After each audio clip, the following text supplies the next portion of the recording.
Welcome to Champ Circle Powered by Viles, where sports, business, and culture collide. I'm Alexis Hornbuckle, former Lady Vol and WNBA champion. And I'm Gary Viles, bringing you the business side of the game, where athletes and opportunity come together.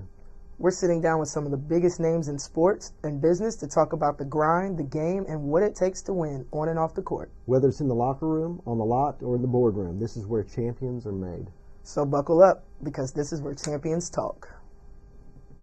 Vol Nation, Champ Circle ep02. Gary Viles here with Alexis Hornbuckle and our very good friend Zach Joyce. Happy to be here. Thanks for having me. Well, welcome to our Champ Circle connection, and excited to have you. Yeah, excited to be here. Excited to talk to you guys about everything we're talking about today. His life, baseball, your family, what brought you to Tennessee, and all that fun stuff. And what you're doing in East Tennessee right now. Yeah. Well, you've got a few questions already lined up, don't you? Yeah, man. It's always a pleasure to sit with a fellow VFL. Yes, Always go Balls all day.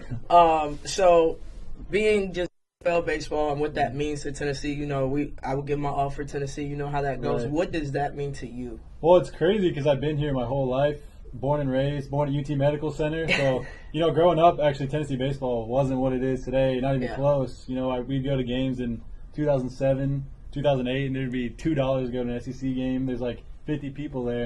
And then you build it up to where Coach V comes in and completely turns the program around, and you're like, you can only dream. Like, I want to go there. I wasn't even playing in high school barely, just like a little tiny scrawny kid, with a twin brother. We both dreamed of going to Tennessee, and you get there and it's just a dream come true, and it's something you never take for granted. I'm sure it's the same with you. Oh, I heard a little bit about your story playing there, and it's something you never take for granted. It continues for the rest of your life, and absolutely those relationships, coaches, everyone, Tennessee, Vol Nation, it's awesome. Yeah, Vol Nation, we appreciate y'all for all the love that you share. Always. Right, always. So, who got you into baseball? I mean, was it your brother? Was it you? It's kind of a mix. Me and my brother were just competitive with everything, but honestly not really good at anything growing up. We were both really small. A lot of people don't believe that now, but we were tiny. My dad kind of wants to get into every sport, whatever we want to do, other than football. He thought we would get killed. We were too small. So, growing up, we kind of every day play catch outside, baseball, football, soccer, anything we could do. And baseball is really the main sport we got into organized. So we did everything, but organized was pretty much only baseball. We played, rec league basketball. I wasn't even close to your level, but we played rec league basketball, that kind of thing. But baseball was we stuck to that since probably 4 years old on and got into that, and that was really the main sport for us. When did you know it was going to be your career? I honestly never did, to be honest, until I got to college and got to JUCO. I had no offers till the end of my senior year of high school. I got a JUCO offer to Walter State and got lucky enough to go there, and they have a great program, but I didn't play freshman through junior year. Too small, barely made the team. I was like a bullpen catcher, just kind of like the extra guy on the team, and got an offer senior year to go to Walter State Community College, and kind of just went from there. And then keep climbing. At that point, you're like, okay, this is possible, and you never know where it can go, and you never want to sell yourself short or anything like that, but kind of went from there. Probably, honestly, getting into JUCO was when I first realized it could be a possibility for me. Well, it's awesome to see that transition. To see you find the desire and turn into something special like that. Touch on that just a little more, because especially in the element of today's world and sports and social media, when you are not that guy or you're not that girl, how did you stay dedicated to even putting in the work? Right. I mean, that's kind of what my dad instilled in us, me and my brother, and having a twin brother helps. You have someone to practice with every day. I have older brothers, so I get it. Yeah, it's competitive and you push each other, and we got to a certain point, like our coach basically told us in high school we only made the team because he couldn't see us leave the field. Like, we were there all the time, and it's just kind of that competitive aspect and what our parents instilled in us, and you want to work hard and get to a certain point, and if you love it enough, you'll put in the work for it, and then you never know what can happen, and that's just kind of how it built from there. And it's I got lucky, I guess, having a twin brother in that aspect, but just having someone that pushes you and having a supportive cast around you, whether it's your parents, coaches, teammates, that really changed all that for me. Absolutely, and you talk about going from Farragut High School to Walter State to UT, and then being called up as a professional athlete. What was that experience? It's awesome. I mean, I got drafted, never made it all the way to the majors, but getting drafted, like I said, it's something you never imagine. It's a possibility, and then you kind of get to the point where I got to go to Cape Cod, the summer league, and that's a huge summer league, and there's every major league team scout there, and you're like, okay, this is getting real. And then I kind of went home, was with my family, and I got a call a couple picks before from the Angels, and that's who my twin brother plays for. And they told me they wanted to draft me, and I just walked in and told my parents, I was like, I know someone on this team, like, it'll be cool. And they drafted me with the Angels, same team as my brother, organization as my brother, and it was a surreal moment for my whole family. And it's a dream come true, something that like I said, I never would have imagined would happen, and kind of shows that all that hard work pays off and instills that in you even more. So, Awesome. The mindset of a champion. That's right. what that is. Yeah. Oh yeah, that's locked in. That's locked in championship mentality right there. So we spoke about this transition. So like on the surface, from the outside looking in, it's the dream, right? If somebody's doing the research on you, if someone follows you, you're like, oh man, he did it. He made it. He started from the bottom, made it to the top. Right. But let's talk more about kind of like that behind the scenes. I know that like you had a couple injuries, but also we're not talking about the physical aspect of it, but the mental aspect of it, right? So dealing with anxiety and depression on top of injury and just the grind that it takes to play at that level. Yeah, I mean, it's a lot, and it's, you can see it from the outside looking in. Like you said, it's like, oh, you have everything, like you have the dream. Playing at Tennessee, especially when we're up and good and all that stuff, but it's a lot of pressure, and the injuries, it's something where you work so hard for it and you feel like it's taken away. Like I had Tommy John surgery, and I couldn't play, and COVID started, and all that stuff was kind of just piling on top of each other, and it got to the point I was having like panic attacks every day, really bad anxiety, clinical depression, just kind of holding it in because you're like a college athlete at Tennessee. You're like, I can't tell anyone about this, and got to the point where I felt like I had to, and kind of spoke out about it. And that's something that I'm more proud of that than anything I've done in baseball. Is opening up about that. And I've had people come to me, high school kids, middle school kids, going through the same thing, and even college kids, and they're saying like, I feel the same thing that you went out and talked about. And that's been more rewarding for me than anything, and being able to give back in that way, because it's not always what you think it is, and you might have it all, everything that you dreamed of, and that's great, and that's what you worked for, but there's also so much that comes with it that you don't expect, and you have to be prepared for everything, and be prepared to open up about it and fall on that supporting cast we were talking about earlier. The coaches, Coach V, Coach Anderson, all those coaches, they were huge in me opening up about it, and they were big on me being comfortable with taking a step back and stepping away from the game, and that helped me out so much. So it always feels good when you know that it's bigger than sports, right? It's bigger than baseball, because your overall well-being as a person, it contributes to your overall sports performance, right? So that matters. So I think that's really cool that Coach V and the rest of the coaching staff like literally stepped up and gave you that support, because we both know that that's not the typical world, especially around that time in COVID. It was kind of there's still a lot of stigma around that conversation. Yeah, that's huge for me too. The stigma you're talking about, being able to open up, and people feel more comfortable, because that's what helped me. I looked up and I literally looked up big league guys with anxiety and depression. And, like, went through the same thing as me, and they're open up about it. I was like, okay, this guy's making $100 million, and he feels the same way that I do. So it helps you kind of be more comfortable with opening up about it, and at least starting that conversation in some way. And the platform that Tennessee gives you, you can help a lot of people, and that's what I was really proud of, being able to do that. And all the guys like Jared Dickey, another teammate I had, same thing as me, opened up about what he went through, and same thing with mental health. And it's been big for I know a lot of kids look up to the Tennessee players, and that's something I wanted them to look up to me for, being comfortable with that and comfortable with their teammates going through it, friends, all that kind of thing. So I love that. That says a lot about your character as well. I can see where the young players will look up to you and they'd be afraid to actually speak about it, and you actually talking about it right now, talking about how it really can affect your game, it can affect you mentally, it can get you into a depressed mode, and just speak it out. And realize we're all human beings. We're all just trying to battle through our battles, and it's okay to have a down day. Exactly. We all have them. Just pick yourself back up and have someone to speak to. Like, that's some of the stuff you're doing with your organization, is talking about sports health as well. So that's what I was saying before, like the fact that you're doing that, and I'm sure a bunch of college basketball players are looking up to you because you live their dream, and it's the same thing, that you're comfortable enough with talking about it, and then it kind of just snowballs from there. And that's a huge thing that I've really been pushing for as well. I love it. Keep that conversation. It needs to be more of us. How did like your faith carry over in that too? Like, yes, you have the support from your coaches and of course the fans. Once you're out there, they will always receive us with love and Vol Nation. But like, how did your faith and like your family background help carry you through those dark moments? Yeah, it's huge. Our family was there. We were big on faith, and even just the family aspect in general. We were really close.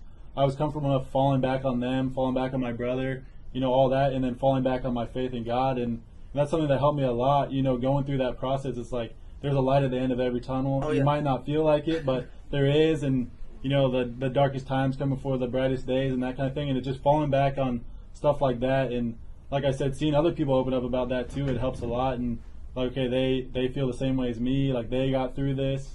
They got through this with faith, their family, friends, and that's what helped me a lot too. It's just like seeing all that, and just like everything else, it kind of goes from there and keeps building up, and it really makes you feel a lot more comfortable, going through that situation compared to if you're on your own and don't have that. It's night and day difference.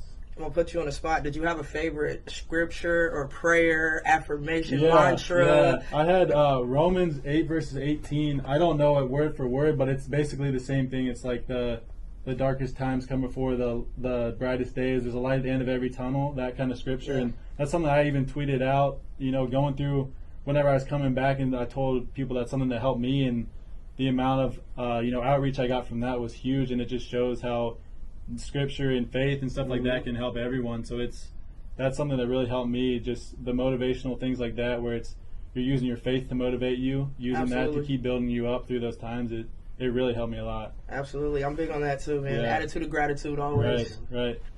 I'll tell you what, I look back at like Jesus' when he took the disciples out into the Sea of Galilee, and he just sat there and relaxed and went to sleep basically. Yeah. And there's a big huge storm that comes in, and they're all worried about what's going to happen, and Jesus was very calm and collected because he knows what's going to happen through the storm. He's not worried about the storm. He's got you through the storm. Yes. And that's the kind of the same thing with you. Realize that there's something guiding us to a destination, and He has got it. There's a reason. There's a reason for everything. Yes, yeah, absolutely. Yeah. It's always going to work out for you. Exactly. You even if it doesn't feel like it. That was the big thing I told the people. It's like it doesn't feel like in the moment, and you don't know if it will, but you just have to have faith in that, and faith that there's that there's an end to the tunnel. Every time you're driving through a tunnel, there's an end to it, and it gets bright, and everything gets better, and that kind of thing was something I was really big on too. I love that. Oh, me too. That's just life in general. Without hardships, you can't appreciate the destination. Exactly. And really, the hardships turn you into what you're going to be in the future. Exactly. Yeah. Absolutely. So let's talk a little bit about just moving forward. Like, are you back in Knoxville? I am. Yeah, I'm born and raised in Farragut, so West Knoxville. Okay. Yeah. All right. So what are we doing now? Post baseball, stepped away from the game. What's that looking like? I'm trying to get back. I'm doing a little bit of coaching, so I work with teams, younger teams on strength conditioning, kind of building their workouts out for them, because that's something that helped me and my brother a lot. Oh, yeah. Like I said, I was a tiny, scrawny kid, and used that. That's something that I pushed myself in, and I did a lot of things wrong, so I don't want them to do that. Yeah. And I feel like hopefully I did some things right, and so teach that stuff to them, just the right way to do it and go about it, and taking care of your arm and body and mind even. Yeah. It's huge. And then I got my real estate license. Okay. So Congratulations on that. Thank you. Yeah. Getting into real estate now with Realty Executives. So brand new career for me. No, literally just got licensed a week and a half ago. Okay. So, right. Yeah. Look him up. You can buy a house from him. Yeah, there we go. Well, it's good to get into the business in the local community as well. Right. So, in the very beginning, you had other colleges to choose from other than UT the second time around? Out of JUCO, yeah. So, going into college after high school, it was just Walter State. That was it. And then out of JUCO, it's kind of – Walter State is a huge program. They really kind of – it's like a stepping stone. It helped me out so much. It's like brand new recruiting compared to what I had in high school, something I would have never dreamed of. And you have schools reaching out to you that, I would have never expected, like including Tennessee. And it was a pretty awesome experience. But the day Tennessee offered us, me and my brother both committed that day. So it's automatic. Yeah, I didn't even think about it. No brainer. It's right away. Hometown kids, like I said, it's a dream, and they built up the program so much. Even if they hadn't, I probably wouldn't have thought about it. But they built it. You see Coach V and how he leads the team, and Coach Anderson, all the guys behind the scenes. It's hard to pass up on that, especially your dream school. And such great men too. I run into a lot of those baseball players, and they have really got a great persona about them. Yeah, leader. They're just good individuals. That speaks a lot to them. How they, in Coach Q, the strength coach, he's like the silent leader. Like he'll get you right if you do something wrong. He'll punish you for it, but it's in a way where he's trying to get you better and build you into not just a baseball player, but a good person, stuff like that. And that's something they're huge on. Even the mental stuff. Like I said, I would have never imagined a coach would support me through that and support me stepping away from baseball, because that doesn't benefit them in any way. Right. And so it's pretty huge testament to what they are in that program. So when you were at the University of Tennessee, what was your favorite thing outside of baseball that you did at the University of Tennessee? Alabama field goal, last second field goal. Oh, that's a great moment, though. Yeah, Storming the field. I never imagined I would be storming the field at Tennessee, and honestly, storming the field I think it's kind of overrated. You're down there on the field, and it's so hot, it's so many people, and you can't leave. You're like kind of stuck, right? right? All right, I need to get out of here. Were you carrying the field goal post down there? No, I plead the fifth. I plead the fifth. I plead the fifth. He said, "What are you talking about?" Yeah. No, but that was by far the coolest experience I ever had. I mean, honestly, even growing up too, I couldn't have imagined us beating Alabama. So it's crazy where that program's gotten to, and so that was a pretty special night for, I'm sure, everyone that was there. So, yeah. Well, they're starting to get better. They're going to be with Nico, with those players in there. Yeah, it's exciting. Our year's coming. It's crazy too when we have like a 9-10 win season that's looked at as bad now. It's like that's good that we're getting back to that though. Yeah, it's good that we're getting back to that standard. Well, I'm looking at UT sports in general. We're just great at a lot of different things, from track and field to softball to volleyball, and it's great to be a Vol right now. The new women's basketball coach, I love how she. Yeah, Coach Kim. Shout out West Virginia back in 304. Yeah. So what do you do for fun? I mean, what do you do for fun beyond real estate? Whole lot. I mean, born and raised in Knoxville, so a lot of my friends growing up out here, we were big on the lake. Lake was huge. Lake life. Oh my gosh, my best friend growing up lived on the lake. I basically lived at his house in the summer, so kind of get my own room there and go on the boat every day, pretty much, jet skis, and it was awesome. You do a lot of fishing, or do you just hang out? Pretty much just hanging out on the lake. I didn't have the patience growing up for fishing. I don't think I need to get into it again, but I didn't have the patience. That's good for like that zen mode. Yeah. But it's hard to slow down in life, though. I mean, you're so busy. It's hard to take that moment just for you. Exactly. Yeah, you got to be intentional to do that. Yeah. I might need to start getting into that a little bit, but we'll that see. Or hunting or something. Yeah. My brother's getting into hunting a little bit, so I went with him once. Last off season, but kind of have to wait till next off season for him. What'd you hunt for? Did you hunt for deer? Deer, yes. Yeah, I went up north Knoxville and found a little spot. I guess he knew one of the guys we played with actually at Tennessee had a spot up there in North Knoxville, so we went up there and didn't get anything. But have you shot a lot of guns? Have you done that? Honestly, growing up, we never really did, which is crazy being from Tennessee. But my parents are from Pittsburgh. Are you sure you're from Tennessee? Yeah, I know. He's like, wait a minute. I feel like I don't fit in at all. But our cousins out in North Carolina, they were pretty big, so we go out there and did a little bit of skeet shooting, that kind of thing. But here we did nothing. Yeah, I feel like I'm behind the 8 ball on that one. I got lake life. He already told me. He's lake life. I didn't. He's out there on the lake just chilling. Yeah, he's chilling. He's enjoying it. He's hunting, but he's not hunting deer. I know. No. I can tell my girlfriend that part. Oh God. That's funny. Oh man. Well, you excited about the real estate industry? I mean, what excites you about it? Yeah, no, I've been interested in it for a long time, but I mean, baseball's any athletics is full-time job basically. So absolutely. Going through that, even last offseason, I was like, I want to get my license, and just had like a crazy idea, and I was like, I don't have time for that. I can't do that. You have 3 months off basically, then the other 9-8 months you're playing baseball full-time. So got into it now. I'm out of baseball, retired, and it's something I've always been interested in. I did a little bit of the real estate wholesaling, which is kind of has a bad rap. I did it like 2019, 2020.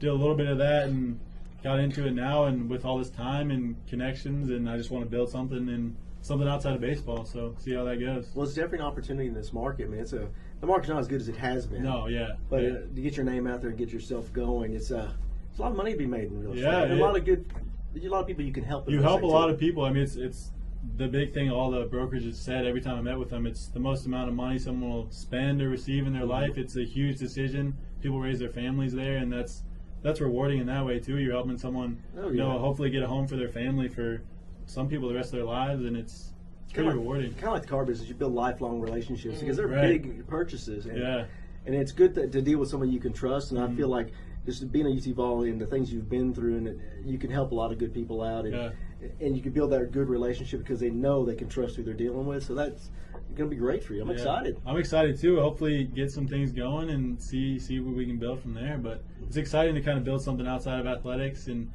still be involved, like talking out about mental health and that kind of thing. But, building something outside of baseball, that's the thing I said. It's like I don't want to be known as just being a baseball player or that kind of thing. Just being a good person, someone that helps a lot of people and any way I can. So that's kind of why we like to do the Champ Circle thing is we bring a lot of current players in and let everybody realize beyond career. They got other things they can do, like yourself doing real estate. We've got some other people doing mentorship, and like yourself doing some different things. And it's great to see that sports is just a season in your life. Right. And beyond that, how many people can you affect the rest of the way through? And it's just great to get that information from all these players coming in. Yeah. Absolutely. And you touched on something, well, two things, but the first one I want to touch on is you said when you transition into real estate, you leveraged your connections. Speak on how important that is for current and former athletes to leverage that networking system, their networking and their resources that they build through college, because that's when you get the most, right? The boosters, the fans, the businesses, especially in this NIL era. Right. How important is that to leverage those connections and relationships? I mean, it's something that not a lot of people have, and you know, coming from that, where like I said, growing up, you dream of being at Tennessee. You see these guys as, you know, what you want to be growing up, and you have that image, and you have, you know, Vol Nation. It's huge in every sport, and I played baseball at Tennessee. That's something I'm so proud of, and I can not use that to my advantage, but it's something that, you know, it's part of who I am, and I built connections with that, whether that be the coaching staff, whether that be people you said, like you have NIL now, you go to tailgates all the time, and you meet all these people that are big in Knoxville, big all around in different businesses, whatever that might be, and it's something you can use to your advantage in a good way, and use it to, you know, help people or build something for yourself, just like we were talking about outside of baseball, outside of a sport. And that's huge, because I mean, I found out recently it doesn't last forever. It's not, you might want it to, and it's great to do the opportunity, but you never know what's going to happen, and it's building something outside of that you can continue on for the rest of your life is huge. Yes. Yeah. Follow up. When y'all get these connections, when you meet these people, when you're at these tailgates, get their number, get their LinkedIn, get their social media, their email, whatever it may be, and make sure you follow up, because that staying on top of building those relationships is very important. As time goes, you know, you can be forgotten, or you forget the people that you meet, so it's super important to make sure you do that. No, that's huge too, because that's something for me. I'm not really super comfortable like talking to people and reaching out to people. I got to get better. And I got to get out. Exactly, it's hard, but it's not easy, and I got to, you know, kind of get out of my skin a little bit and you know, reach out to people and have those conversations. And it's more like building up to it. You're like, oh, I'm nervous about this. I'm going to say something wrong. Then once you're talking, like, if you just be yourself and you're a good enough person, and you see like you're trying to help someone or whatever, be mutually beneficial, it'll all work itself out. It's more just like kind of leading up to it. You're like, oh, I don't want to do this, and then afterwards you're like, okay, I'm really glad I did that. Oh yeah. It's worth it. Yeah, it's worth it. The second thing that we were talking about, obviously we're going to go back to like that mental performance, that mental health aspect, and so like, how do you take, when you're dealing with anxiety, depression, you know how you dealt with it in the sport world. How are you going to do that in real estate? What are you going to leverage? What tools are you going to use? I think it's leveraging your support system. It's whatever that might be. I think for me, the biggest thing I learned is you can't just bottle it in, no matter what it is, because that's what I did for a long time, and it made it way worse. So it's being able, like, you know, my girlfriend understands it really well, my family understands it really well, my brother does, and I'm able to open up, and I'm even comfortable enough talking to other people about it, and that makes it so much better, because it's not just you carrying that burden anymore. It's your whole support staff carrying that. Because it's more of a burden on other people. If you hold it in, they can tell, and they can tell something's wrong, and you don't tell them. And that's something I learned pretty early on too, through all that whole process. Is it hurts other people too if you're not open with them, and you know, and it's hard to do it, but it helps everyone in the end. Staying silent. You're right. It's more detrimental than helpful. I mean, he said you struggle with that, or not struggle, but you have dealt with the anxiety and the clinical depression, as do I. So like in pressure situations, because I'm interested to see, you know, how your mind works versus like kind of how mine works. So I could be in a classroom, I could be in a meeting, I could be talking to third graders or in a corporate setting, right? And in a pressure situation, does your anxiety ever get the best of you? And if it does, how do you reground? I think internally it does, for sure. It's hard to be 100% like not doing that. But you know, internally it does. But it's falling back on that. It's like, okay, I'm bigger than this situation. I've been through this before. Even if you haven't, you're like, I can get through this. There's a light at the end of this tunnel. And whether it be like breathing, I know some people are big on that. You know, we did a lot of like the, you know, breathing through your nose, holding it, the box breathing. We did like everything. But it's just realizing like, I'm bigger than this situation. I can get through this. And then if you don't, what's the worst that can happen? That was a big thing I said with baseball. It's like, okay, you go in a game, I give up a home run, we lose. We have a game tomorrow. It's like you're not. Yeah. It's not life or It death. didn't kill you. It's exactly. Yeah, and that's. But in the moment, you're like, oh my gosh, I'm gonna lose this game, and then what do I do now? But it's like, okay, I still have a family that loves me, people that support me, all that stuff, and that's bigger than failing at it. And you learn more from failing. I'm sure you learn more from failing than succeeding most of the time. I would say. So. Failing forward. A big thing that I'm big on is the breathing, or I'll say pause and pray. Right. And then poise under pressure, right? And that I literally take that from basketball. Like as a guard, I was a combo guard, so sometimes I'm running the show, sometimes I'm on the wing, but I was always in leadership positions. Yeah. So having that poise and be able to breathe, being able to pause and pray, sometimes even physical cues, like whether that's snapping, you'll see players kind of hit themselves, or whatever it might be. But those things have literally been life-changing when it comes to regrounding in the professional setting. Yeah, grounding yourself is huge, and that's like such a big term now, but it's really a real thing. It's real. Yeah. Feet on the grass, man. Like, you got to be where your feet are, otherwise you will lose your mind. It's just like I heard something. It's like anxiety is like the fear of failing before it even happens. Like you build it up so much in your head, and you've already failed in your head, and then once you fail, it's like, all right, that's what I expected to happen. Yeah. But it's more like if you build yourself up before, you ground yourself in the moment, you're like, all right, whatever happens is supposed to happen, like that kind of thing. So being able to dominate whatever space you're in, and it starts just with a conversation with yourself or a quick prayer. So I love that. We shall overcome. We'll overcome whatever it is, no matter what comes at us. The Lord will bless us through it, and we'll overcome it. The hardships that come. I've been the same way in the corporate world, and it can get really hard. Oh, sure. I've been through my ups and downs and trials and tribulations, and I totally get it. Yeah. You've just got to breathe. When that moment hits, understand it's not going to be that hard. You'll go through. People have been through a lot worse than what you're going through right now. Exactly. And you got your friends, your family, and your health. You're okay. Yeah, and that takes practice too, though. It's not easy. Yeah, it's not. Yeah, yes. I feel like still now I'm not even close to perfect at it, but it takes practice, and you get better at it, and especially when you're good at what you do, and then you're like, man, I'm the best, and you're like, well, maybe not today. Maybe I'm not. When 100% looks different on different days. Right. It's not I didn't give 100. My 100 was just a little different today. I didn't have it, but I gave everything I had.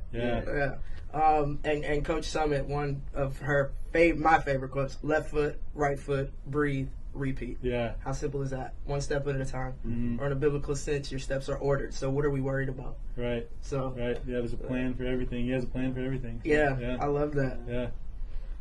Gary, do you have Not a whole lot. I mean, that's just great talking to you, man. I'm hoping your real estate career really takes off for you. And if there's anything we can do here at Champ Circle, maybe we'll give a good shout out to you. There you go. The Realty Executives, I get that right? Realty Executives Associates. That's like the East Tennessee, and I'm in the West Hills office. Okay, well, come see him at the West Hills office.